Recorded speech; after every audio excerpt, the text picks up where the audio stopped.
এমন বাংলাদেশ আগে কখনো দেখিনি। যেমন তাদের পেস অ্যাটাক, তেমনি বাউন্স আর ব্যাটিং লাইন অফ। অস্ট্রেলিয়ার মাটিতে অস্ট্রেলিয়াকে হারানোর পর হঠাৎ লাইভে এসে বাংলাদেশকে প্রশংসায় ভাসিয়ে কি বললেন বিরাট কোহলি। বিস্তারিত জানতে ভিডিওটি শেষ পর্যন্ত দেখতে থাকুন। অস্ট্রেলিয়া তাদের নিজেদের মাটিতে হারিয়ে ইতিহাস গড়ল টাইগাররা।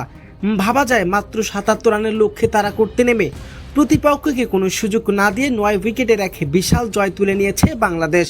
শান্ত, মিরাজ এবং হাসান মাহমুদের দাপটে প্রথমবারের মতো অস্ট্রেলিয়াকে হারিয়ে জয় পেল টাইগাররা। মেহেদী হাসান মিরাজ, হাসান মাহমুদের গতি আর স্পিনের দুর্দান্ত বোলিংয়ের সামনে পুরোপুরি অস্ট্রেলিয়া ক্রিকেট দল যেন স্তব্ধ হয়ে পড়ে। Steven Smith, Mitchell Starc, Josh কিংবা প্যাট কামিন্সদের মতো ক্রিকেটের বিশ্বের গড়া ইতিহাস অস্ট্রেলিয়াকে কোনো পাত্তা দেয়নি টাইগাররা। এই জয় কেবল একটি ম্যাচের জয় নয়, এটি বাংলাদেশ টেস্ট ক্রিকেটের ইতিহাসে লেখা এক অধ্যায়। এই জয়ের পর ক্রিকেট বিশ্বের সাবেক তারকার পাশাপাশি বর্তমানে কিংবদন্তিরাও বাংলাদেশকে ভাসিয়েছেন প্রশংসা।